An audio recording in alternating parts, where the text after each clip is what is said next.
I'm first going to read a brief text about our office as a short introduction, but then I will show the project. So don't immediately run away. The title of this little text is called Patterns and Material Surfaces. Some thoughts on the architectural position of the office Zeinstra van Gelderen. If one would characterize our work and our office, there are a number of topics that we find particularly important for our practice. A concept or narrative that sometimes steers the design is one of them. Dutch architecture and design, as it developed during the 1990s, showed a strong focus on concept. Its results were inventive, bold, challenging, funny, and sometimes all of this together. At the same time, and especially when looking back at this architecture that was quite successful, also internationally, it is not difficult to see its weaker points. The Dutch architecture and design tended to become too diagrammatic, ignoring the specific qualities that are related to the architectural handling of materials, to building tectonics, and to issues like surface treatment and detailing. So one can say that in its ambition to be inventive, it ignored the convention as a way to relate to history. In its ambition to be bold, it ignored the subtle and ambiguous layers that good architecture reveals. In its ambition to be challenging, it ignored the less spectacular, but in the end maybe more satisfying connection to the ordinary and the everyday environment. And in its ambition to be funny, it forgot that the joke will lose its freshness, will become worn out after a while, especially for the people that are confronted with it on a daily basis. Still, as a Dutch architect, educated in the 1980s and started practicing in the 1990s, I cannot ignore the circumstances that have shaped me and also shaped Michael, my partner, and the conditions that made it possible for my generation to start an office in an incredible good conditions, especially for young architects. And I also realize that the conceptual approach, of which now looking back at this period I'm rather critical, is also an approach that our office is part of. So being aware of all my critical remarks, I still maintain the value of the concept. And I will also try to illustrate the specific approach that our office has always been looking for during the almost 20 years of its existence. To start with one issue or one thought, for us the concept is not simply fictional but strongly related to context. Context is a crucial idea in all of our projects. Context, in our view, is not limited solely to the physical environment. It also involves all the associations, whether architectural, social, historical, ecological, or theoretical, that are embedded in the actual design proposal. Context, in this meaning of the word, needs to be reworked, interpreted, and aestheticized before it can actually feed the concept. In our projects, we try to enrich this conceptual approach by adding layers and ambiguity to the scheme. We think architecture needs this layeredness to enrich the experience of the user. So what we are looking for is inventiveness, an open mind, and a drive for experimentations. And in the development of our practice, we continue to have strong fascination for a number of particular things. One of those things is patterns. Patterns for us are very important, and we talk about it a lot and we work with it a lot. Patterns and materials. Materials is the other thing that we are always interested in. So when we look at patterns, we look at the way they are composed, and when we look at materials, we always look for the potential for treatment of material, and especially the surface of the material. Patterns and materials in that sense have a broader meaning than just some form of ornament. They operate on various scales, and you could say they even include planning, organization, structure. Planning and material surface have to be composed, and they have to be made, so you could say they are about composition and aesthetic effects. For our office, these compositions, when I talk about the patterns, are fundamentally architectural. We look for compositions that in themselves have an evident logic based on architectural categories as use, building structure, or building codes, but we always consider them from an aesthetic point of view. Patterns and compositions really have to do with aesthetics in our view. I'm going to show you just a few projects, but I'm going to try to explain this issue of patterns and materials in them. One of them, which is really about material, is the rubber house. It's a project from 2010. Interesting thing about this project is actually that we worked on it together with a theater maker, which is Chi-Ying Liu, and that has a history. Here you see Michael, my office partner, going inside the rubber house. But the history actually of the rubber house starts with especially Michael doing a lot of stage design for plays. For a friend of his, who is a theater maker, Chi. And of course, these are always projects that there is no money, there is no time, and you simply have to make something very fast. This is one. I'm not going to talk about them, you just look at them. This is another one. And this is one, also a very funny one. This is one. And I think this is the last one. And what is, of course, with these designs, the case is there is a play, there is an idea of the director, and actually you could say there is a program, but because the play is the program, and of course you have a lot of freedom, but the starting point is the play and the interpretation of the play by the theater maker. Now, what we this is also an important project in the start for the rubber house, because what we said is that you could also reverse this, because why not make something, and that is what we discussed with the theater maker, we make something and you actually respond to it. So it's like doing it the other way around. And because we were inspired by a previous project that we did, which was the Tumble House.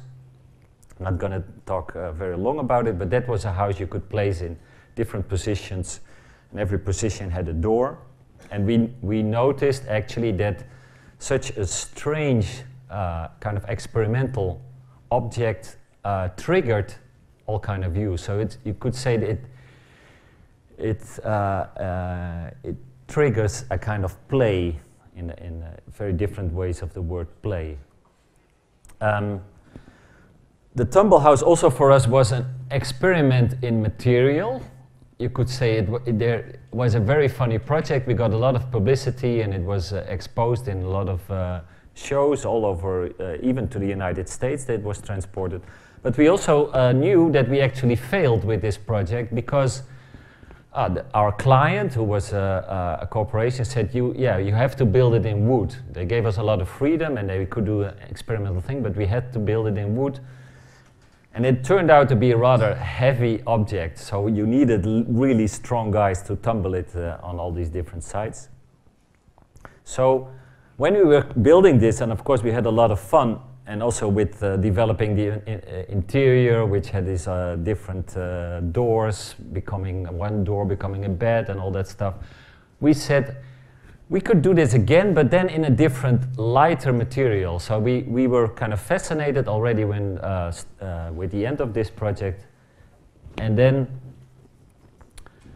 at a certain point we started to do experiments with plastic. This is a kind of artificial rubber, and you make it out of two components. It's very simple. It's used by a lot of sculptures, actually, to make the molds for their sculptures, and it's also used to make these ornaments in the ceiling. If you want to repair them, people use this material.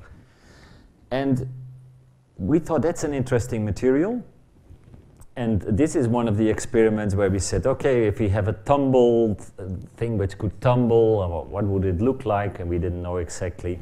But then at a certain point, we said, actually, it would be interesting to instead of this thing which is very expressive and has all kind of different forms, what would happen if you would actually say it would be a very simple, almost anonymous object, and actually the special thing would be inside, would be the interior. And that was interesting, because then we started to work with thinking about this special interior, and we knew it had to be very small. I have to say at the same time, of course, because you need an opportunity to do this kind of experiments, we were asked by people who organized an exhibition in Germany, in the Ruhr area. And they were actually asking for the Tumble House, because they said, yeah, can you bring the Tumble House? But because we have an exhibition on small movable architecture, and this would fit in very nice. And we said, no, listen, we cannot give you that project anymore, because it's no longer there. But if you want, we can make something new, because we wanted to do this with this new material. And they agreed. They didn't give us any money, because they had no budget for us, but they had space for us. That was very good. So what we did, we said, okay, this is an experiment, and lucky enough, the Dutch government at that time still wanted to kind of stimulate architecture and especially research in architecture. So we went to these grants, to these people that actually gave the money, and you could do a presentation. And there were a lot of people, of course, queuing, because all the architects wanted to have this grant. And before us, there were people that wanted to do research in occupied territories in Israel and whatever, all kind of things. And we went there only with model, and we were only talking about material. And somehow they became very interested in it. They said, okay, we're going to give you money to build this thing. Of course, this was one of the models that we brought there. You might say this is actually it's very close to what the rubber house in the end looked like, because it's actually exactly the same material, it is the same light effects, only this is a very small one. And of course it was a little bit experimental, because we didn't know exactly how to make it, and we still had to experiment. This is a picture from the inside of that model. And this is the drawing that we then made after making these models. And we, of course, we had to do a lot of investigation, because nobody actually knew how this material would work if you would make it on a larger scale. Nobody had done that. And we tried to call all kind of specialists all in Europe. For instance, one of the questions that we had, will this pavilion, will it stand up? How will the stability actually work? Because we only had money for buying this material. It's not so cheap. And there was a time limit, and this exhibition would be there. So we could not fail. When we would build it, it had to be good. So when talking also with the people who would actually build it, to great people that work a lot for artists and are very clever. They're much better than normal contractors. They said, okay, let's not make the risk. We make a little frame inside, because the frame will anyway hold it up. So that's what we did. Here you can see we did a few experiments just to test effects, and to also test how the frame would, if you would notice the frame. Well, you didn't notice if you painted it in the right color.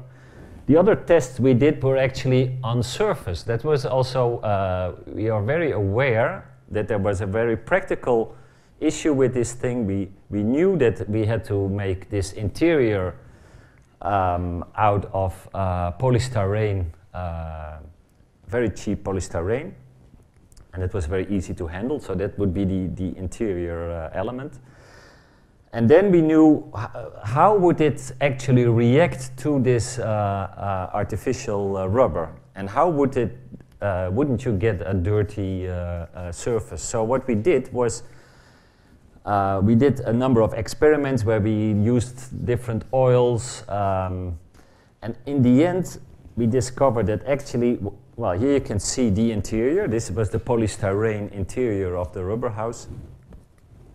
And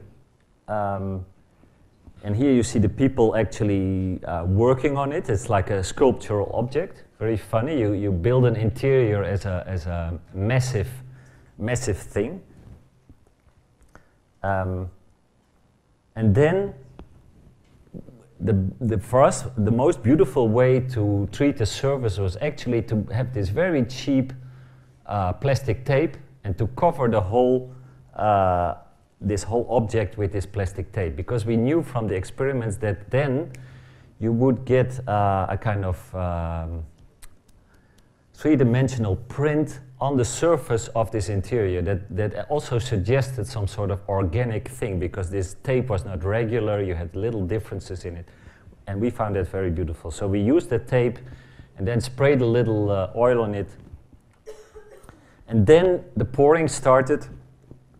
And of course, since we didn't know the effects of this amount of artificial rubber, we didn't want to take any risks, so the people used all kind of masks for chemical reactions that were kind of, some people warned us about it, said, oh, if you have this amount, you will get an enormous heat, and some others said, no, it will not happen. And so we were prepared for the worst, but everything went well. Here you can actually see, it's the cube. Inside is the polystyrene interior, and then everything is poured in. Okay, then when the pouring was finished, of course, just like concrete, didn't take much long. Then we had to get out the polystyrene, and we thought, well, some people said you can maybe simply use some chemical stuff, but we didn't trust it, also because we thought it might affect the surface again. So actually the demolishment of the polystyrene core had to be done in a very funny way. There was a kind of hole in the rubber house, at the bottom of the rubber house, and they simply dig their way in, just like how people are digging for precious metals and stuff like this. So there was and here you can see that this is in the final phase. It has already removed all the polystyrene and is now very precisely removing the last parts of this polystyrene. Actually, this phase took a lot of time, and the builders really underestimated this. But they were also very nice, and they did it. Okay, then it was finished. The rubber house was finished. Actually, the metal frame that we used for being sure that it would be stand up proved to be actually very, very important, because we used the metal frame to have removable screw eyes to place it on top, so that we could actually transport it. And then when it was in the right place, you could pull these things out again very simply. You just needed a ladder, and you draw them out again, and then the rubber house had a flat roof again. Here you actually see it standing in front of the place where it was built by these people, these very friendly people, still with these things on top of it, ready for transport. And here you see the final image. It has arrived in Germany, and it was used for a performance by the theater play in a very beautiful setting in the evening with lights on it. And so that was a very interesting project, very small project. We had just enough money for buying the materials. We didn't make any money out of it. We were in a lucky position. I was talking about the 90s and how good it was for Dutch architects, because we, as a very small office, got a very big commission, which is called IJdock. I'm going to show some things about it. And actually we did 2 two buildings in this huge block. This is an enormous block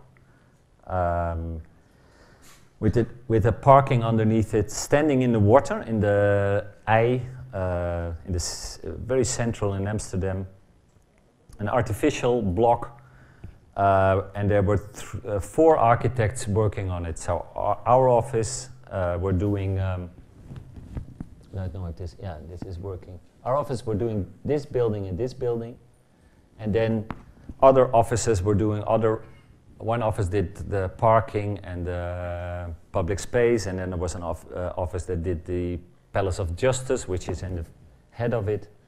And then another office was doing a big hotel for a Spanish company. So that was great for us, of course, because it was a really big commission. It was a really big building, and it was very challenging. But there was also something very strange about this commission, because we didn't design the urban plan. It was designed by Dick van Gameren and Bjarne Masterbroek. And it was a typical 1990s plan, you could say, very conceptual in a way. Because what was the idea? You had in red this urban block, and then they said, okay, we just fill this block up, and then we cut out simple cuts that are related to the environment, and we kind of exaggerate that a bit. And the building then, as you can see here, in this diagram you can see how it works. It's really like a piece of styrofoam putting on the cutter and cutting out these spaces. And you see, this was the urban plan, so we didn't design this strange shape. If we had to do this building, we probably would have done it differently, but we had to design how these things would look like, exactly how these facades would be, and also we had to try to get the floor plans right in there. Well, this was also a project that took a lot of time. We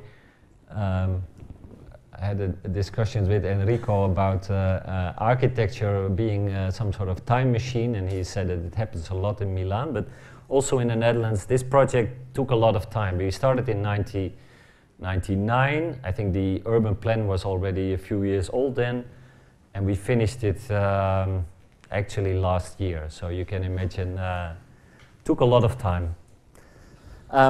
We did 2 buildings. One office building, a small office tower, and one housing project. I'm going to show both of them.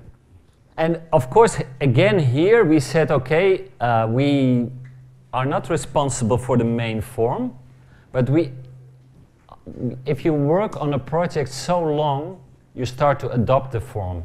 Like if you have an adopted child or something, yeah? In the beginning you might say, hey, it's a bit strange, a bit weird, I wouldn't do it myself in that way.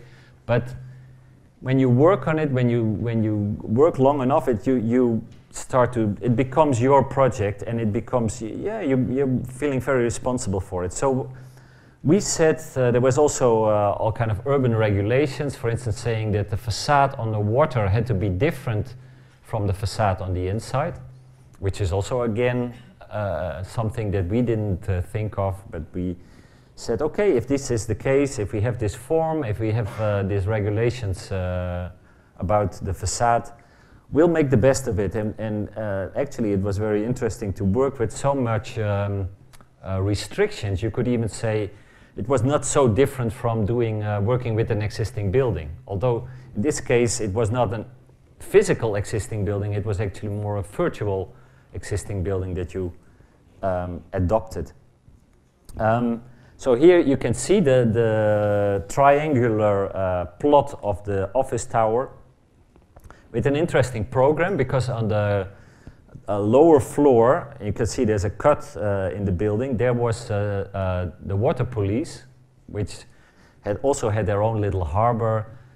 They had a few office floors, and on top of that there were offices that had to be rented out, so they needed their own entrance. Then there was the parking, which also people had to should get out of the parking if in case of fire. So there was it was a very complicated thing to solve, functional, but it was also very challenging to make nice spaces there.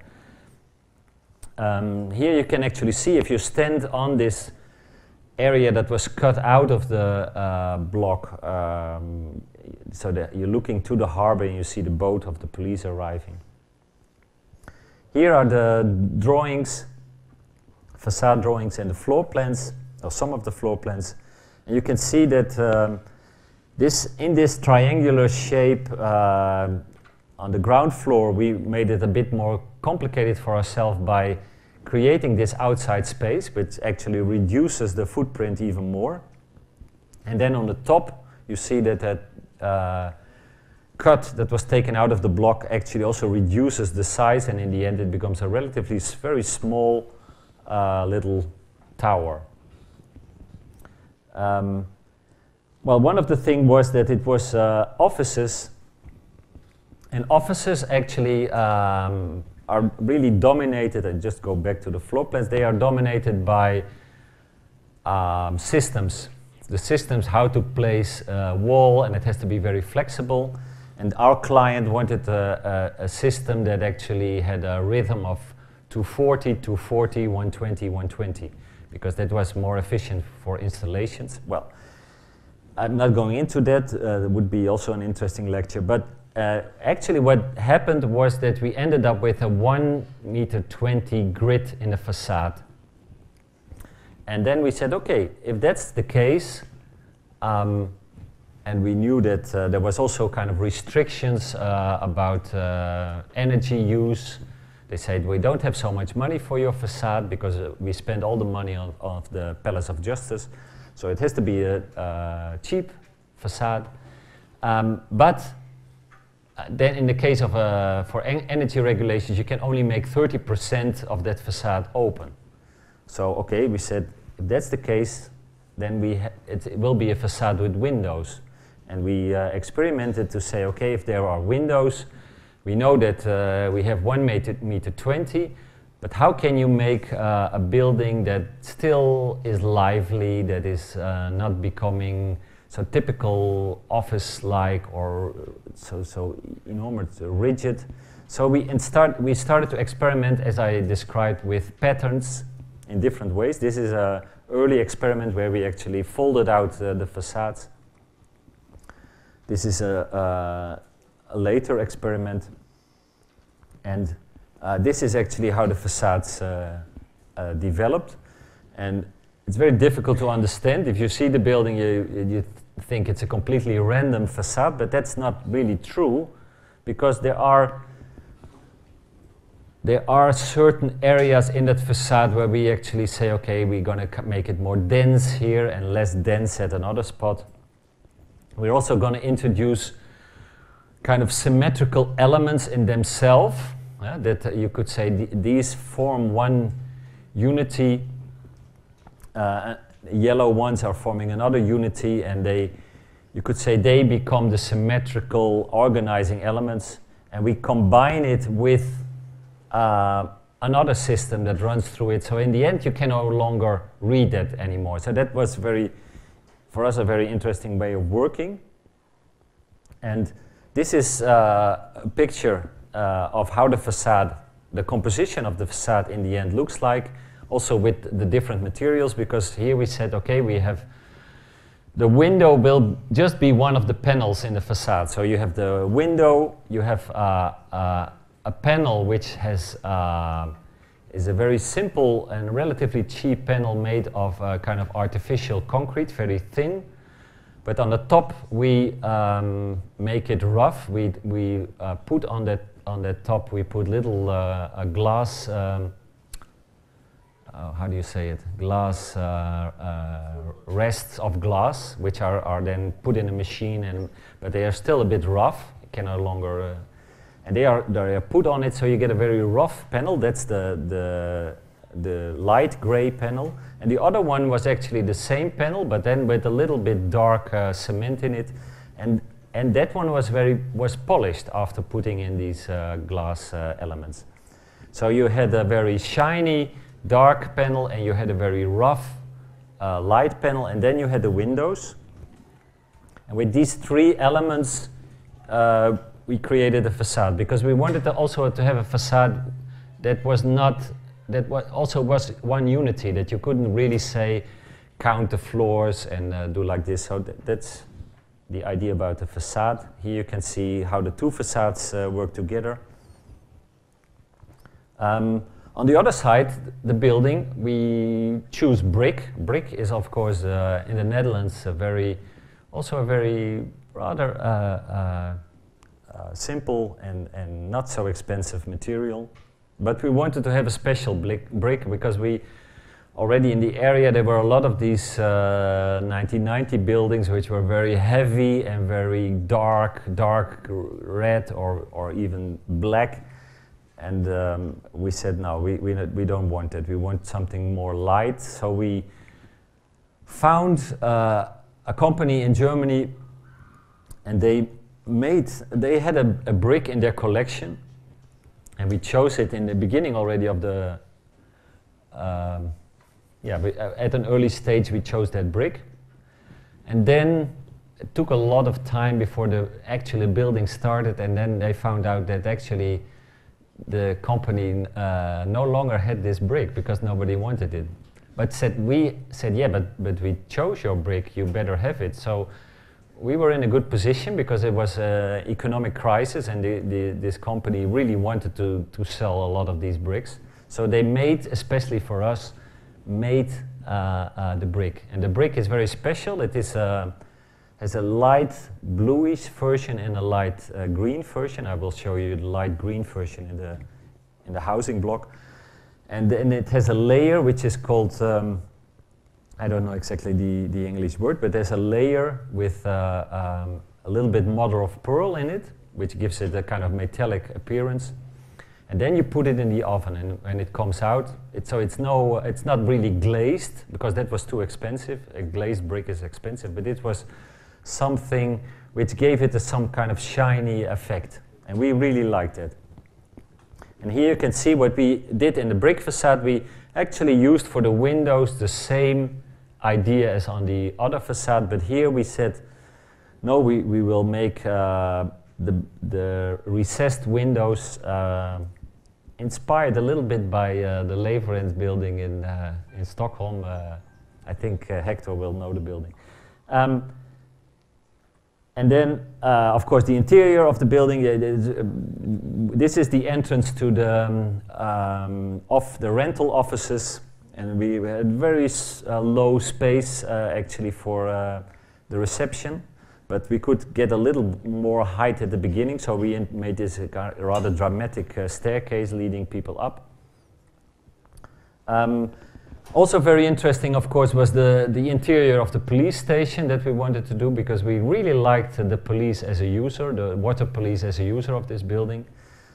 They were very funny people, because in their old building they didn't have so much to do, and they collected all kind of things. So it was really an office where people were, and not so much was happening on the water, so they started to collect all kind of things. There were very funny things. And when we saw that interior, we said, wow, this is very special. So we told the police, what you are doing is very special. Not your work on the water, but actually the work in the office. And we even managed to convince them to not throw everything away when they moved to the new building, because they, of course, are part of a governmental organization, and that said, okay, if you do an interior of a police station, everything is already fixed. It is a house style and blah, blah, blah, blah, blah.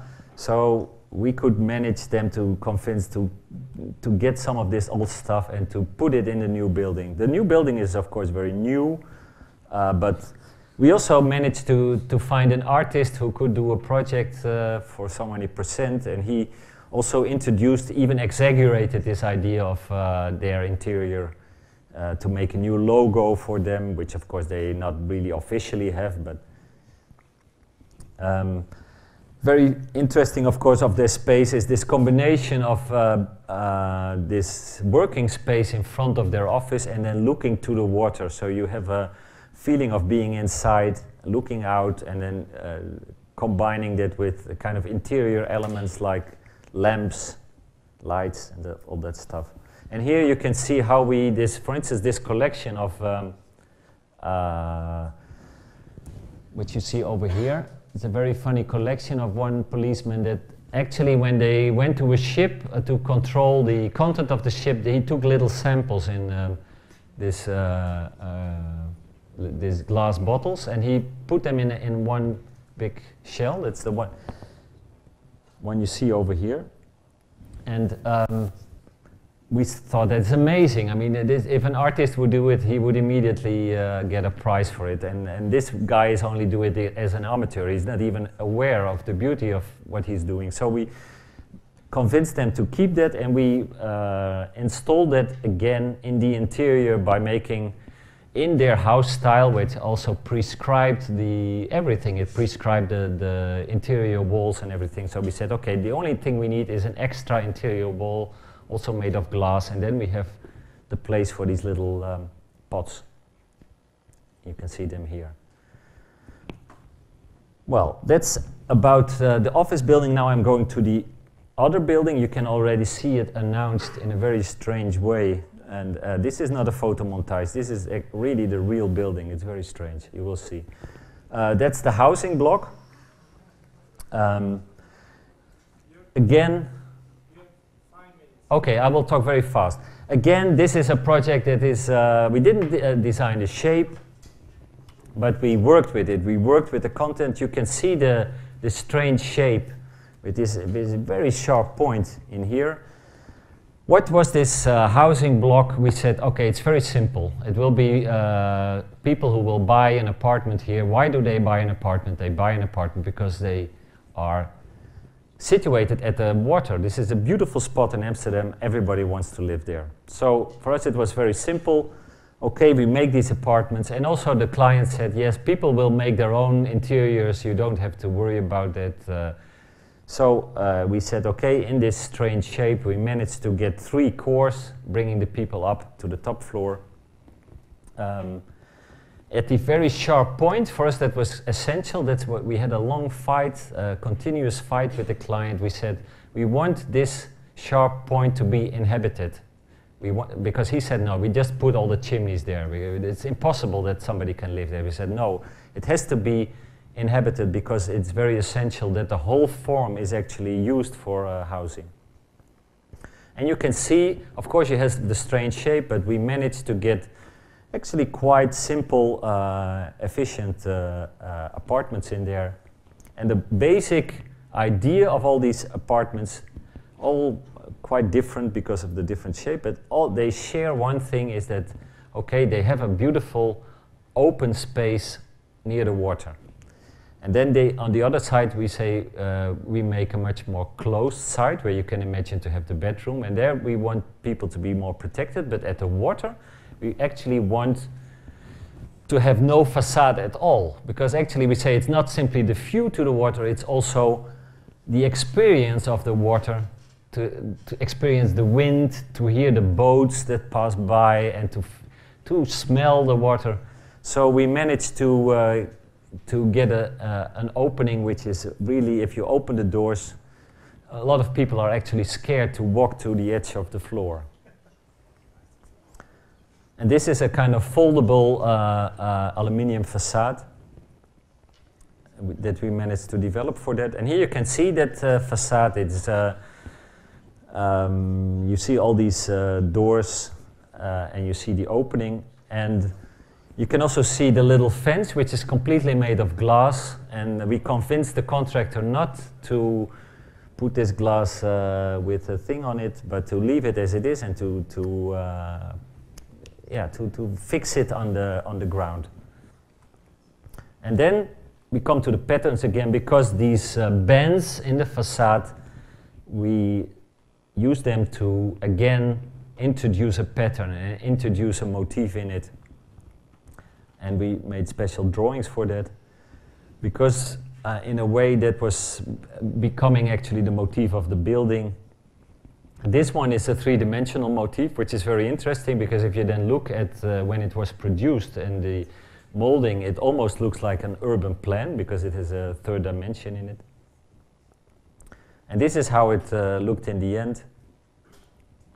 And we think it's nice because it also when after time these panels will kind of get a little bit more dirty, you will actually notice that it will get dirty in the different layers also. So then even the pattern will become more visible, because now it's hardly visible. You really have to be very close to it. For the other side, which is not on the water, where we actually projected the smaller rooms, the bedrooms and things, we said, okay, this building will be in between an office and a huge palace of justice and a huge hotel. And all these architects made these buildings very abstract. We also did it with a little office tower. We said, now we have, because people will live there, we have to make it we have to show that it's a building for housing, that it's not an abstract building. So we were very inspired by buildings from India, where you have this kind of exaggeration of balconies and shutters and ornaments and stuff. So that's what was one of the first experiments. We said, okay, if we copy literally the facade of India and put it on, what will happen? And we actually like this image, also because it introduced something of a plinth inside it, and we thought that's a good idea. The other thing is that here you can see an image of the brick. We thought that would be beautiful. It's a little bit greenish, but and this was the facade where the sun would come. At a certain way, when the light falls in it, the green becomes almost gold, and the color changes, just like a car with a metallic color. So this is what we had. We made a facade which had all these, in an Indian style, all these balconies, shutters, fences. And this exaggeration of all these little elements actually gave the building, on the one hand, we think still it's a high building, 11 floors high. It's still a metropolitan building, especially for in Amsterdam circumstances, but on the other hand it also has the scale of the human inhabitant. Now the balconies, we developed them in such a way that the different panels could be placed in different positions, which also would make the building more lively. We developed, of course, again a pattern, this time a pattern that was cut out of the aluminium. And here, again, I'm not going to tell much about it, but you can see that again, there are kind of symmetries in that, and things are changing, and in the end you can hardly recognize it anymore. It becomes some sort of chaos thing. Yeah. 5 minutes? Oh, stop? 5 minutes was before. Okay. I'm going very fast through it. What we like very much is the shadows, of course. Also, we did a variation on the ground floor. Also, again, and in the interior we also said, okay, here we don't have much budget, but we can simply print it on a very simple white panels. We get a black and white version of it, the drawing of it. And even, we did some experiments, even in the carpet, we managed to get a carpet which does the same thing in green.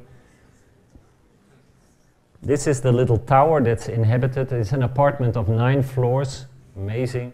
One guy is living there, and you only have, on the top floor, only room for a kind of spiral staircase. And he makes a little library over there. This is an interior that we did on the top floor. I'm not going to talk about it. This is a very, if you allow me, Hector, this is the project that tomorrow will be decided if it will really happen. So I'm very nervous about it. I will call Michael tomorrow or email him. This is an art project. We were working together with 2 artists we didn't know. We had never worked with them before, but some committee said you have to work with these 2 artists. And that didn't really work, so in the end we did the little building, you can see with the roof, and the other artists, one is doing the 2 large piles and the other is doing the wall.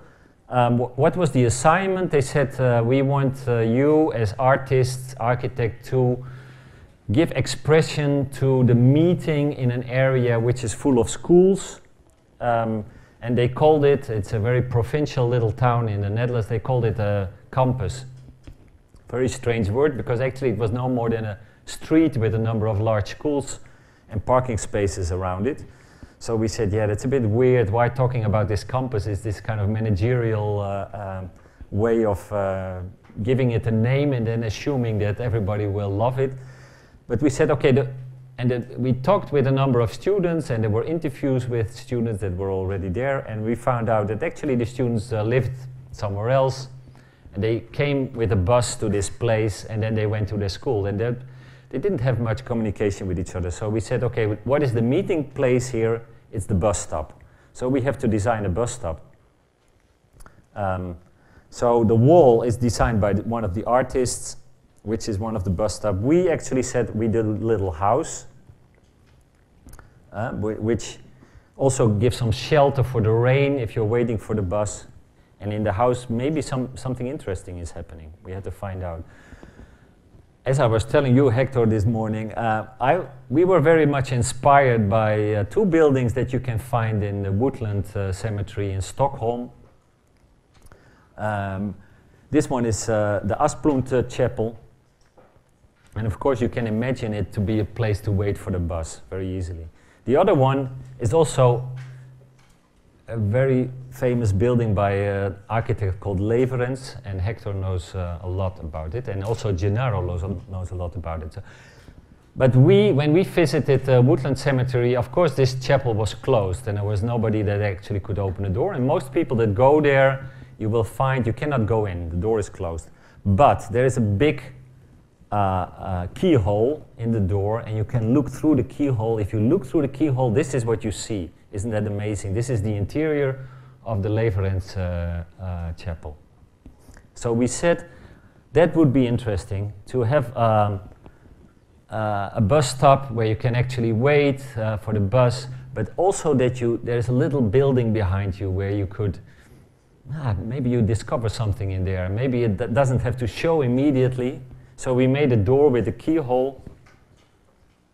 And we also made these big chimneys, but the chimneys not for the fire, but actually to let the light come into this interior space. And then we said, what would be, we had long discussions what this interior should be, and in the end we said it has to be a the most private interior that you can imagine, because the bus stop is then the public space, and the confrontation of the two would be interesting. So we said, okay, we make the bedroom of Vincent van Gogh, which is also an interesting painting in his oeuvre, because it's not only the distorted perspective, but it's also the fact that he made this painting without any shadow. It only uses colors, and it doesn't use, there's no shadow painted anywhere. So what we did is we say, okay, we kind of built this interior exactly as it should be, as a reconstruction of that painting. Also, we made this whole building in concrete, so not in wood, but in concrete, and then in the concrete try to exaggerate the effects of wood with the textures and stuff like that. And this is the model that we made of it, where we said, okay, we're going to make it in one color. If everything is concrete, it will only have shadows from the light coming from above, and this is what you see if you look through the keyhole of that little house. Okay, that was my lecture.